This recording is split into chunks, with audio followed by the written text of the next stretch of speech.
హియానిజం. నేను మీ తాళ్ళపల్లి రమేష్. ఈరోజు మాన్య న్యూస్కు స్వాగతం. అయితే కొన్ని విషయాలు మనం మాట్లాడుకోవాల్సిన అవసరం ఉన్నది.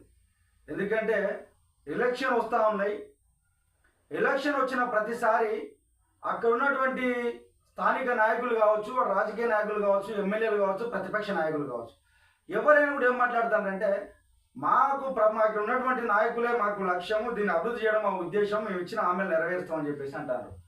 కానీ కాంగ్రెస్ పార్టీ మేనిఫెస్టోలో ఒక విషయాన్ని లేవనెత్తింది. దివ్యాంగులకు 6,000 రూపాయల పెన్షను, వృద్ధులకు 4,000 రూపాయల పెన్షను చేస్తామని చెప్పేసి మాట ఇచ్చింది. అది ఎక్కడ పోయింది సార్? ఈ రాష్ట్రంలో దివ్యాంగులు, వృద్ధులు ఎదుర్కొన్నటువంటి సమస్య వాళ్ళకి కనపడతలేదా? వాస్తవానికి వాళ్ళకి ఇచ్చినటువంటి హామీలను నెరవేర్చలేము, వాళ్ళు ఇబ్బందులు పడుతూ ఉన్నారు.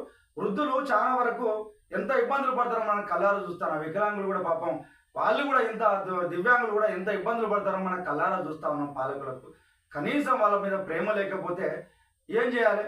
ఈరోజు ప్రతిపక్షంలో ఉన్నటువంటి వాళ్ళు పట్టించుకుంటలేరు, అధికార పక్షంలో మాట ఇచ్చిన వాళ్ళు కూడా నెరవేర్చకపోవడానికి అంతర్యం ఏందో చెప్పాలి.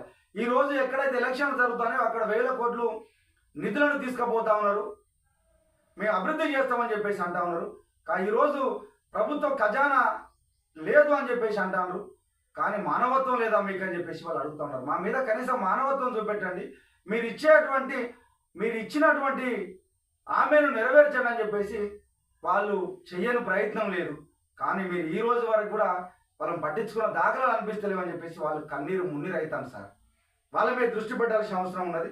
ఒకసారి చూసుకుంటే రాష్ట్రంలో దివ్యాంగులు, వృద్ధులు ఎదుర్కొంటున్నటువంటి సమస్యలు పాలకులు కనిపించడం లేదా కనిపించినా కూడా నటిస్తానరా? ఎందుకు వాళ్ళు కళ్ళ చూస్తారు కదా సార్. మీరు ఒక్కొక్కరు అయితే రోడ్డు కొంత ఇల్లు లేవు, కనీసం పెన్షన్ లేవు, వాళ్ళ కుటుంబ పరిస్థితి దుర్భరమైన వ్యవస్థలో ఉన్నది. కానీ వాళ్ళని పట్టించుకున్న దాఖలాలు లేవు. మీరు ఒకరినొకరు తిట్టుకుంటా, ఒకరినొకరును మీ విమర్శలు చేసుకుంటూ ఉన్నారు తప్ప నిజంగా వీళ్ళకి హామీ ఇచ్చినది దీన్ని మనం నెరవేర్చలేమని చెప్పేసి చిన్న చిత్తశుద్ధి కూడా మీకు లేదనిపిస్తాను సార్. ఎందుకంటే ఈరోజు ప్రతి ఒక్కరు కూడా ఆలోచన చేయాల్సిన అవసరం ఉన్నది. దివ్యాంగులకు 6,000 రూపాయల పెన్షన్ కంపల్సరీ ఇస్తానన్నమాట మీరే కదా సార్. అది నెరవేర్చాలి. 2 సంవత్సరాల పైచీలకు అయితే ఉన్నది. మరి వాళ్ళకి ఏం చేస్తారో ఒకసారి ఆలోచన చేయాలి సార్. వాళ్ళ మీద మీరు సానుభూతి చూపెద్దు సార్. వాళ్ళపైన మీరు గౌరవించాలి. ఆ గౌరవం వాళ్ళకి కావాలని చెప్పేసి కోరుకుంటారు సార్. మీరు సానుభూతి ఏంటి సార్? పాపం అట్లా దివ్యాంగుల పట్ల జాలి చూపించమని మేము అడగడం లేదు సార్. వాళ్ళు అంటా ఉన్నారు మా పైన మీరు జాలి చూపొద్దు, భారత రాజ్యాంగం ఇచ్చినటువంటి హక్కును మాకు అమలు చేయండి అని చెప్పేసి వాళ్ళు అడుగుతున్నారు. మరి మీరు ఏం చేస్తారో చూడాలి సార్. ఇంకో విషయాన్ని కూడా ఆలోచించాలి సార్. రాష్ట్రంలో వికలాంగుల చట్టం యాక్ట్ 2016 సమర్థవంతంగా అమలవ్వకపోవడం దురదృష్టకరం. దివ్యాంగులు తన సమస్య పరిష్కారం కోసం కమిషనర్ల వద్ద తిష్ట వేసిన అధికారులలో కూడా చలనం లేదని మండిపడతా ఉన్నారు సార్. ఎందుకు ఆల్రెడీ చూస్తూ ఉన్నారు. ఆ కమిషన్ వాళ్ళు మరి ఏం చేస్తూ ఉన్నారు, ఎట్లా పోతా ఉన్నారో అర్థమైతే లేదు. నిజంగా సార్ ఏదైనా కూడా ఆ ప్రత్యక్షంగా ఆ బాధ అనుభవించిన వాళ్ళకి తెలుస్తుంది సార్.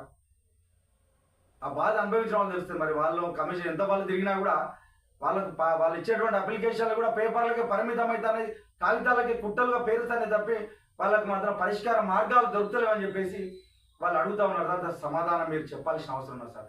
వాళ్ళపైన కనీస గౌరవం ఉంచండి సార్. మీరు ఇచ్చినటువంటి హామీను అమలు చేయాలని చెప్పేసి వాళ్ళు కోరుకుంటున్నారు సార్.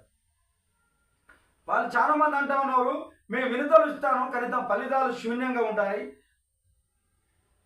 అవి పైలలో దాచిపెడుతున్నారు తప్ప జీవితాలు మారడం లేదని చెప్పేసి వాళ్ళు అంటా ఉన్నారు. దీనిపైన ఒకసారి దృష్టి పెట్టాల్సిన అవసరం ఉన్నది సార్.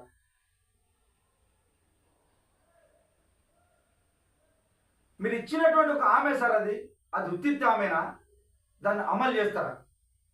ఏం చెప్పినామా ఎలక్షన్లప్పుడు, ఏం చెప్పినామో వాళ్ళని ఆకర్షించాలి, వీళ్ళ దగ్గర సానుభూతి ఉన్నదే, వీళ్ళు వాళ్ళని ప్రేమిస్తారా అని చెప్పేసి అని ఉత్తుత్తి మాటలు ఏమైనా చెప్పిందా సార్ అని చెప్పేసి వాళ్ళ పక్షాన మిమ్మల్ని అడుగుతా ఉన్నాం సార్. ఎందుకంటే వాళ్ళ దుర్భరమైన జీవితాలు మనం చూస్తూ ఉన్నాం. కొన్ని దిక్కులలో కొంతమంది ఆత్మాభిమానంతో ఏదో చిన్న చేసుకోవడానికి ప్రయత్నాలు చేస్తూ ఉన్నారు సార్. అయినా కూడా వాళ్ళకి ఇబ్బందులు గురయ్యే సందర్భం ఉన్నది.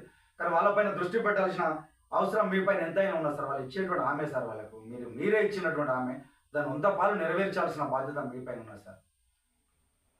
వాళ్ళు వాళ్ళు కూడా గట్టిగా అడుగుతా ఉన్నారు, మాకు స్థానిక సంస్థల ఎలక్షన్లలో కూడా మాకు రిజర్వేషన్లు కల్పించండి అయ్యా అని చెప్పేసి మిమ్మల్ని తిరగని మీ కలవని అధికారం లేడు, మీకు కలవని రాజకీయ నాయకులు లేరు సార్. వాళ్ళు కూడా తండోపతండాలుగా మీ ఆఫీసులో తిరుగుతున్నాం. మాకు ఇచ్చిన 5% మాకు రాజ్యాంగం కల్పించిన ఒక 5% మాకు అమలు చేయండి. మేము కూడా చట్టసభలలో ఉంటే మేము కూడా మా హక్కుల కోసం మేము పోట్లాడిన వాళ్ళం అవుతాం. ఎందుకంటే ఎవరి బాధలు వాళ్ళకే తెలుస్తాయి సార్, 100%. ఎందుకంటే ఇప్పుడు కొద్దిమంది చెప్తా ఉన్నారు, కొమరం భీం ఆశయాలను నెరవేర్చాలంటే అక్కడ ఉన్నటువంటి ఆ జాతుల వాళ్ళు తప్ప వేరే వాళ్ళు ఎవరు చేస్తారు సార్ ఉపన్యాసాలు చేయడానికి తప్ప నిజంగా అమలు చేసే ఆశయాలు కనపడతాయా? అంబేద్కర్ ఆశయాలు నెరవేర్చాలంటే ఆ కులాల వాళ్ళ సంతతి వాళ్ళు నెరవేర్చడానికి ఆస్కారం ఎక్కువగా ఉంటుంది సార్.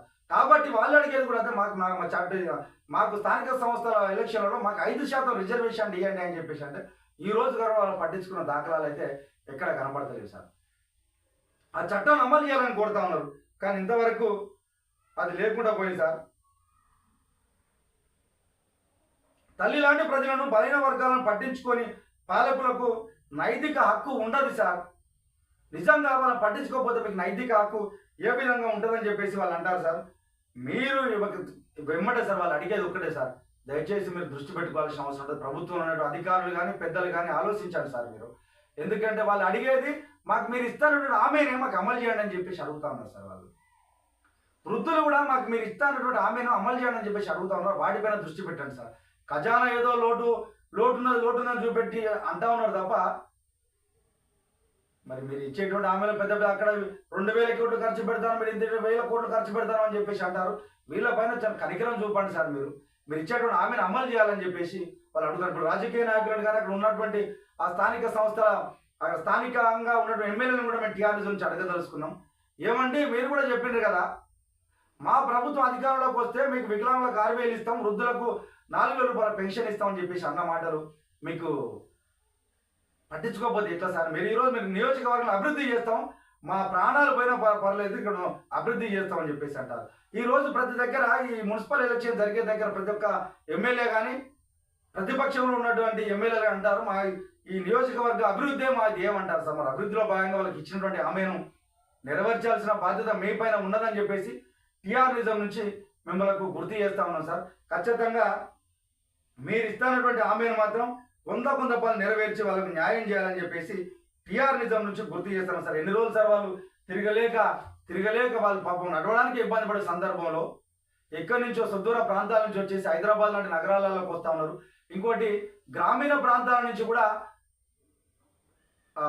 మండలం నుంచి జిల్లా స్థాయి వరకు పోతా ఉన్నారు. మరి వాళ్ళ స్థితిగతులు ఏ విధంగా ఉన్నాయి, ఎట్లున్నాయని చెప్పేసి ఆలోచన చేయండి. వాళ్ళకి ఇస్తున్నటువంటి ఆమె నెరవేర్చాలని చెప్పేసి టీఆర్ఎస్ వికలాంగుల పక్షాన ప్రభుత్వాన్ని విన్నపాన్ని డిమాండ్ కూడా తెలియజేస్తాను సార్. ఎందుకంటే వాళ్ళని మోసం చేస్తే కరెక్ట్ కాదు సార్. వాళ్ళకి ఇస్తే మీరు వాళ్ళకి ఇస్తానంటే ఆమె సార్, మీరు వాళ్ళకి నెరవేర్స్తానంటే ఆమెను నెరవేర్చాలని చెప్పేసి ఇంకెప్పుడు సార్ ఇక 2 సంవత్సరాలు అయిపోయింది. ఇక మళ్ళీ ఎలక్షన్లు వస్తాయి, ఏదో కొత్తది వస్తుంది, మళ్ళీ ఇంకో కార్పొరేషన్లు వస్తాయి, ఇంకో ఎలక్షన్లు వస్తాయి. ఇట్లా ఎలక్షన్లు జరుపుకుంటూ పోతారు తప్ప మీరు ఇచ్చేటువంటి ఆమెను అయితే నెరవేర్చాలని చెప్పేసి టీఆర్ఎస్ నుంచి గుర్తు చేస్తాను.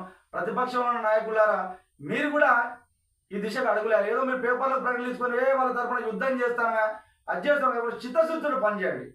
చిత్తశుద్ధితో పనిచేసి వాళ్ళకి న్యాయం జరిగే విధంగా మీ వంతు ప్రయత్నాలు ఉండాల్సిన అవసరం ఉన్నది. మీరంతా ప్రజాప్రతినిధులుగా ఉన్నారు, మీరు ప్రజా నాయకులుగా ఉన్నారు కాబట్టి వాళ్ళకు అందరూ మీరు కూర్చోండి సార్. ఈ ప్రతిపక్ష పనులు అధికార పక్షం కూర్చొని ఏ విధంగా పోతే బాగుంటుంది, వాళ్ళని అందరూ కనీస సానుభూతి అన్న కానీ కనీసంగా వాళ్ళ హక్కుని కానీ రాజ్యాంగాన్ని గౌరవించి వాళ్ళకి న్యాయం చేయాలని చెప్పేసి టీఆర్ఎస్ నుంచి ఒకసారి వికలాంగుల పక్షాన దివ్యాంగుల పక్షాన ప్రభుత్వానికి తెలియజేస్తామని సార్.